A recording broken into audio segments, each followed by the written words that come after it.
Finally fish fry, fish sambar ಎರಡು ರೆಡಿಯಾಗಿದೆ. ಇವತ್ತು ನಾನು ಬಾಂಗ್ಡಾ ಫಿಶ್ ಸಾಂಬಾರು ಮಾಡೋದು ಹೇಗೆ ಅಂತ ತೋರಿಸ್ತಾ ಇದ್ದೀನಿ. ಇದು ಒಂದೂವರೆ kg ಅಷ್ಟು ಫಿಶ್ ಕ್ಲೀನ್ ಮಾಡಿ ಇಟ್ಕೊಂಡು, ನೆಕ್ಸ್ಟು ಮಸಾಲೆಗೆ ಇದು ಮೆಣಸಿನ್ಕಾಯಿ ಮತ್ತು ಸಾಂಬಾರು ಬೀಜ, ತೆಂಗಿನಕಾಯಿ ತುರಿ, ಚಕ್ಕೆ, ಮೆಣಸು, ಈರುಳ್ಳಿ ಮತ್ತು ಜೀರಿಗೆ, ಶುಂಠಿ, ಬೆಳ್ಳುಳ್ಳಿ ಮತ್ತು ಲವಂಗ, ಮತ್ತು ಇದು ನೆನೆಸಿರೋಂತಹ ಹುಣಸೆ ಹಣ್ಣನ್ನು ನೆನೆಸಿಟ್ಟಿದ್ದೀನಿ.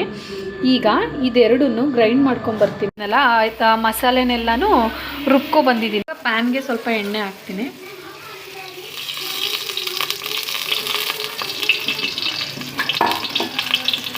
ಇವಾಗ ಇದಕ್ಕೆ ಸ್ವಲ್ಪ ಈರುಳ್ಳಿ,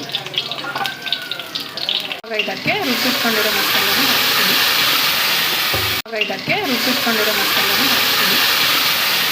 ಇವಾಗ ಇದಕ್ಕೆ ಸ್ವಲ್ಪ ಅರಿಶಿನ ಪುಡಿ ಹಾಕ್ತೀನಿ.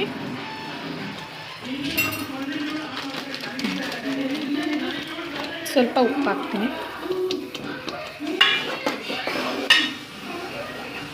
ಮಸಾಲೆ ಸ್ವಲ್ಪ ಫ್ರೈ ಆದಮೇಲೆ ಗ್ರೇವಿಗೆ ಎಷ್ಟು ಬೇಕೋ ಅಷ್ಟು ನೀರು ಹಾಕ್ಕೋಬೇಕು. ಇದು ನೀಟಾಗಿ ಸ್ವಲ್ಪ ಬೇಯಲಿ.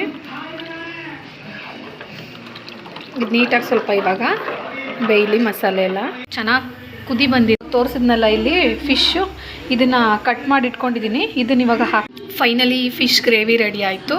Finally fish fry, fish sambar ಎರಡು ರೆಡಿಯಾಗಿದೆ.